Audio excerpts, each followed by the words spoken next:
Prezados irmãos, prezadas irmãs, começamos com a celebração de hoje, a Semana Santa. Na celebração de hoje, ouvimos dois evangelhos. No primeiro deles, a entrada triunfal de Jesus em Jerusalém. Jesus entrou montado em um burrinho. Era tradição que quando um rei entrasse em uma cidade, era um atributo do rei possuir transporte livre, ter um meio de transporte que mostrasse a sua realeza. Na maioria das vezes, uma grande carruagem, com uma procissão, com inúmeras pessoas, com soldados, e todos sabiam, este é o rei. O rei nunca entrava a pé em uma cidade, porque o rei era o rei, ele precisava ser cortejado, precisava ser venerado e, para dizer a verdade, precisava ser adorado. Jesus era rei. Se Jesus, como rei, e abrindo um parênteses, por que Jesus é rei? Jesus é rei porque Jesus é o Criador de tudo, Jesus é Deus Filho. Em um determinado momento da história, Deus se fez gente, Deus se fez homem. Durante toda a história, Deus mostrou o seu amor, a sua preocupação, o seu cuidado para com o ser humano de diversas formas. Primeiro, através da criação da natureza. Quando nós olhamos a natureza, nós percebemos que não nos falta nada.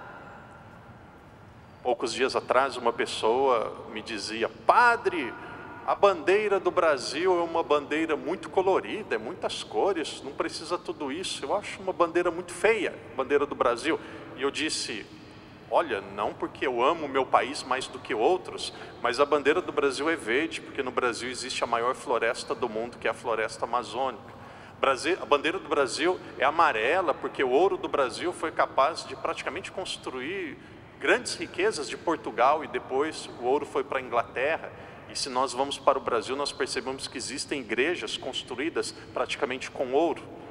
O Brasil tem o branco na bandeira, porque no Brasil nós temos o maior rio do mundo, que é o rio Amazonas, o maior rio de água doce no mundo. E nós temos o azul, porque nós temos as 4 estações, um país do tamanho do Brasil, tendo as 4 estações e não tendo um inverno rigoroso, onde as pessoas praticamente não podem trabalhar. Isso é uma grande bênção de Deus.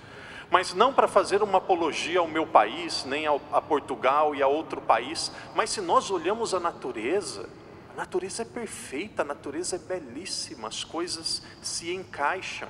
Se o ser humano sabe respeitar a natureza, não nos falta nada.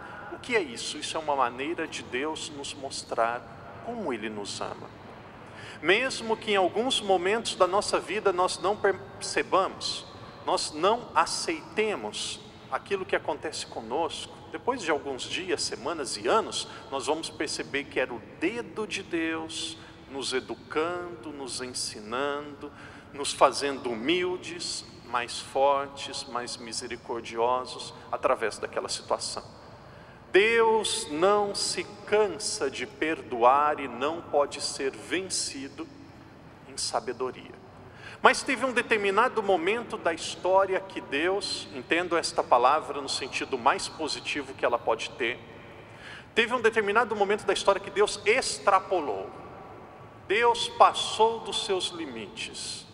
Deus fez aquilo que era impensável, inimaginável, e que não é aceito por qualquer outra religião. Deus se fez gente, Deus se fez um de nós. Deus, que nem o céu pode comportá-lo, ganhou um corpo. Deus, que é capaz de mudar as leis da natureza e realizar milagre, se tornou uma criança que possivelmente teve dor de barriga e se machucou quando caminhava, como você, o Senhor, a senhora, como eu. Jesus é rei, Jesus é Deus. Se Jesus entrasse caminhando em Jerusalém, ele seria uma pessoa comum. Mas se Jesus entrasse em Jerusalém como todos os reis, com carruagem de ouro, um exército, talvez com pompa de Deus, de acordo com as leis dos homens, Deus estaria se contradizendo. Então Jesus, ele não ficou em um extremo de entrar em Jerusalém como uma pessoa comum, ele não ficou no outro extremo de entrar em Jerusalém como um rei, como era compreendido nos costumes da época. Jesus entrou em Jerusalém montado em um burrinho, montado em um animal. E as pessoas adoravam, cantavam, exaltavam. Este é um aspecto da Semana Santa. Na última vez que Jesus entrou em Jerusalém, a história nos conta que Jesus foi a Jerusalém, sul do país, 3 vezes. Aquela seria a última vez. No domingo, nós não sabemos cronologicamente qual dia era, possivelmente deve ter sido no domingo, ele era adorado. Na sexta-feira, ele era crucificado. E nós ouvimos o evangelho da crucificação de Jesus, e nesta breve homilia gostaria de falar um pouco sobre aquilo que nosso Senhor passou para nos ajudar a refletir e nos preparar para a Semana Santa. Prezado irmão, prezada irmã, não existe nenhum sofrimento humano que Jesus não tenha passado. Alguns vão dizer assim: padre, o maior sofrimento do ser humano é o sofrimento da perca de uma pessoa que nós amamos. Jesus perdeu o seu pai, perdeu José quando ele era ainda muito novo. Padre, o maior sofrimento do ser humano é o sofrimento da traição. Padre é uma pessoa de sorte, padre é uma pessoa abençoada, nunca vai ser traído pela mulher, nunca vai ser abandonado pelos filhos. Padre, a traição dói muito. Jesus fez tudo pelos seus discípulos. Nas últimas horas, os 12 que ele tinha, um o traiu por 30 moedas de prata. Outro disse que não o conhecia. 2 já saíram. Outros 9 voltaram para casa.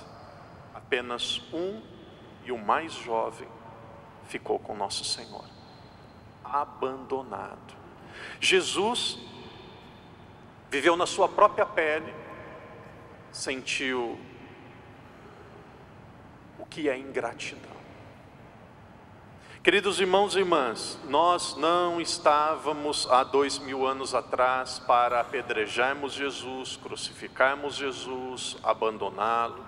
Nós não estávamos lá. Mas cada vez que nós pecamos, nós crucificamos Jesus novamente.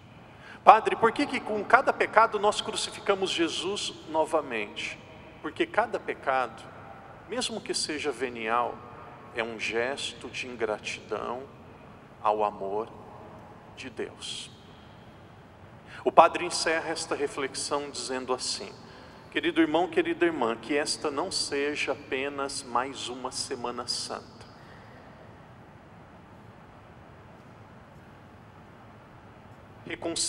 Reconcilie-se com Deus, com as pessoas que precisam de reconciliação, e reconcilie-se com você mesmo. Nada é mais belo, nada nos dá mais alegria do que a paz. Disse em várias celebrações, e repito hoje de novo, aqueles que precisam, e eu não consigo imaginar alguém que não precisa, mas eu vou respeitar cada um, porque talvez alguém seja santo. Aqueles que precisam, faça uma boa confissão, faça uma boa confissão, procure um sacerdote, abra o coração. Poucos dias atrás uma pessoa me procurava e dizia: padre, estou morrendo de vergonha, padre, você me conhece. O que eu vou dizer, padre, vai mudar o seu pensamento sobre mim. E eu disse, olha, não se assusta. Tudo que você vai dizer eu já ouvi alguma vez na sua vida. Eu penso que não existe mais pecado inédito. Penso que você não vai ser tão criativo de fazer algo que eu nunca tenho ouvido. E para mim não importa quem você é. Seja como todos os grandes homens da história da igreja. Se reconheceram pecadores e depois de aceitar a misericórdia de Deus se santificaram. E aquela pessoa quando saía dizia, padre, se eu soubesse que uma boa confissão, que uma boa reconciliação poderia me trazer tanta paz, eu teria vindo antes. Alguns dizem assim, eu me confesso diretamente com Deus. Se você pensa que você pode se confessar diretamente com Deus, por gentileza, seja honesto e não diga nunca mais na sua vida que você é católico. Você é protestante. Protestante.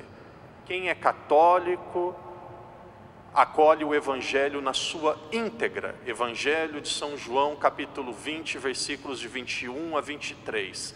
Jesus disse aos seus apóstolos, recebei o Espírito Santo de Deus, a paz esteja convosco. A quem vocês perdoarem os pecados serão perdoados, a quem vocês retiverem serão retidos. A partir deste momento começa algo na história da igreja chamado sucessão apostólica, que depois de Pedro tem uma sucessão ininterrupta de 266 papas. Essa é a sucessão de Pedro. Existe a sucessão dos outros apóstolos, que é a sucessão dos bispos, e todos os padres ordenados, naturalmente se for padre foi ordenado por um bispo legítimo, é capaz de em nome de Deus perdoar os pecados. É uma graça que Deus concede.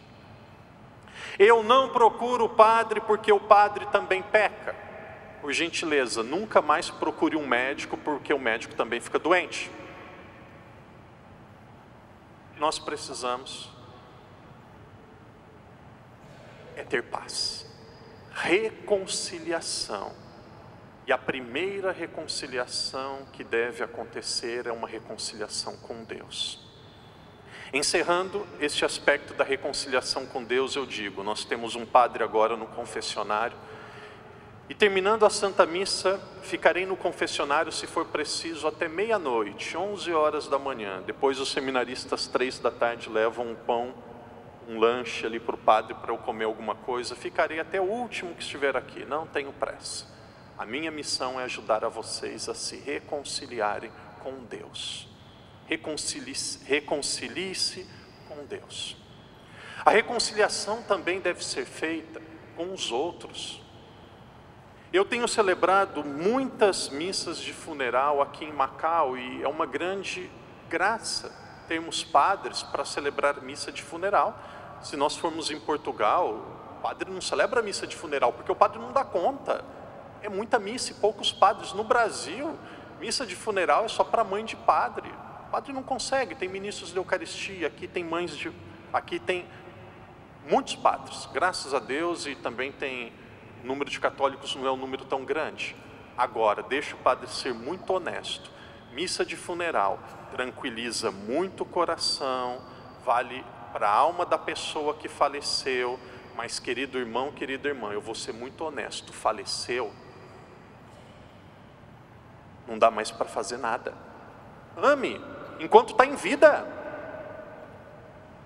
Depois segura o pé, a perna do papai e da mamãe, do irmão, da irmã, e por que aconteceu, por que não deixou ir, e coloca um caminhão de flores lá no velório. Não deu uma flor em vida, não disse uma palavra de carinho em vida. Depois chora como se tivesse acabado o mundo. Peso de consciência. Reconciliação com quem está vivo. Claro que ninguém é perfeito, claro que as pessoas pecam. Uma vez uma pessoa disse, padre, eu me decepcionei com você. Eu digo, olha, por que você confiou tanto em mim? Eu sou humano. Ah, padre, você deveria ter dado mais atenção quando eu mais precisei de você. Sim, mas eu não posso estar em 5 lugares ao mesmo tempo. Perdão. Ninguém é perfeito. ame as pessoas que Deus lhe deu. Tem pessoas que têm um binóculo para olhar os defeitos das pessoas e olhos míopes para olhar as qualidades. Não tem problema nenhum. E o padre não está desejando mal para ninguém, é uma realidade. Depois que faleceu meu irmão, minha irmã, não tem mais jeito. Semana Santa, semana de reconciliar. Ontem foi aniversário da minha irmã. Os meus pais hoje estão viajando. No Brasil agora é madrugada. Daqui a pouco eu já ligo em casa e digo: pai, mãe, saudade de vocês. Me perdoe novamente pelos meus pecados. E espero daqui 2 meses e 2 semanas mais ou menos reencontrá-los no Brasil nas minhas férias. Saudades. Eu os amo. Reconciliação. Por fim, reconciliação com você mesmo. Cuide de você. Se ame, se valorize, escolha os melhores caminhos para a sua vida. Nós temos 2 certezas na nossa vida, independente de quem for. Todos nós vamos falecer, todos nós precisamos tomar decisões. Essa graça ao Divino Espírito Santo de tomar as decisões corretas na vida. Nem sempre as decisões corretas e os caminhos corretos são os mais fáceis. Que Deus nos conceda esta graça no início da Semana Santa, da reconciliação, da paz, reconciliação com Deus, reconciliação com o nosso próximo e conosco mesmo. Peçamos que Deus nos ajude a vivermos profundamente, na medida do possível, esta que é a semana mais importante do nosso ano. Em silêncio façamos nossa oração. Em silêncio agora coloque-se na presença de Deus. Converse com Deus. Peça graça. Não de amá-lo como Ele nos ama, porque nós nunca conseguiremos amá-lo como Ele nos ama.